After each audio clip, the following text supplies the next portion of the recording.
ازيكم؟ اهلا بيكم في قناة ريحانة. انا منى محمد. النهاردة معانا منتج مصري حلو جدا معانا. ماركة لينو. لينو ماركة مصري بتعمل منتجات كتير. كنت عاملة قبل كده عن ريفيو عن منتج من عندهم. بيعملوا كمان بسكوتات للشوفان وكده. المهم معانا النهاردة كابتشينو. انا جبت منه قبل كده، عجبني جدا، لذيذ حلو، بس سعره كتير شوية. بس في النتيجة اعتبروا نفسكم ان انتوا عشان يعني بتشربوا قهوة برا، يعني فاهمين قصدي من الفكرة دي. مش كل يوم اكيد، بس ايه، يعني لو مرة كده الواحد حابب ان هو يشرب حاجة غنية وحلوة، فممكن فنجرب ده. انا عارفة ان المنتجات التانية اللي موجودة دلوقتي بالنسبة للكابتشينو والقهوة سريعة الذوبان وكده مش قوية قوي، فده قوي. ده قوي. طيب. بالنسبة بقى، في منه سادة ولا لأ؟ بصراحة عشان مش عارفة، بس هو ممكن يكون فيه سادة. بس ده اللي أنا شفته، كان فيه كابتشينو وكان فيه ده كابتشينو موكا أهو. كان فيه آم، فانيليا تقريبا أو حاجة كده.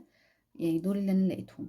ماشي، فأنا بحب الموكا فجبته وقلت أجربه، فطلع لذيذ. طيب السعر كان كام؟ ده كان سعره 20 جنيه للأسف. بس أنا ممكن يكون السوبر ماركت اللي أنا جبت منه يكون غالي، ممكن في حتة تانية يكون أرخص.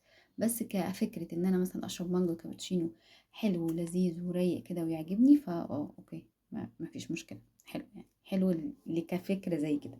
إنما القهوة كل يوم أعتقد مش هيبقى مجزي خالص يعني. بس هو لذيذ، بس هو مليان قوي على فكرة. بس كل ده فاهمينه. اللينو بقى دي بتعمل منتجات، طب يعني منتجات هيلسي اكتر. يعني انا افتكرت انا كنت جايبه لكم منها قبل كده. كان زبدة فول سوداني.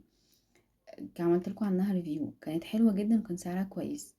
ما بشوفهاش دلوقتي كتير، مش عارفة ليه، بس كان ساعتها جبتها منهم وعجبتني. بيعملوا توست وبيعملوا منتجات سناكس حادقة، وبيعملوا زي ما قلت لكم بسكوتات الشوفان حلوة جدا بديل للتاني. فهو منتج لطيف.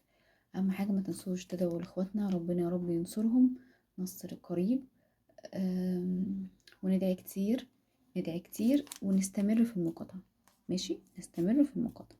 ده وجهة نظري علشان الواحد يحس ان هو بيعمل حاجة نفسيا حتى.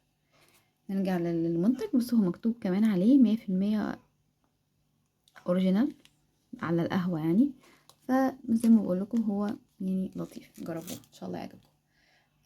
بالنسبة للناس اللي بتزعل ان انا بقول لطيف ولذيذ، طب يعني مش حلو، هاتوه حلو كده طيب. عشان بس ما يجيلي تعليقات غريبة بصراحة. بس مش هقول لكم اي حاجة تانية عن الفيديو. دمتم في امان الله وحفظه يا رب، وربنا يحفظ فلسطين وينصرهم نصر قريب يا رب. يلا، مع السلامة.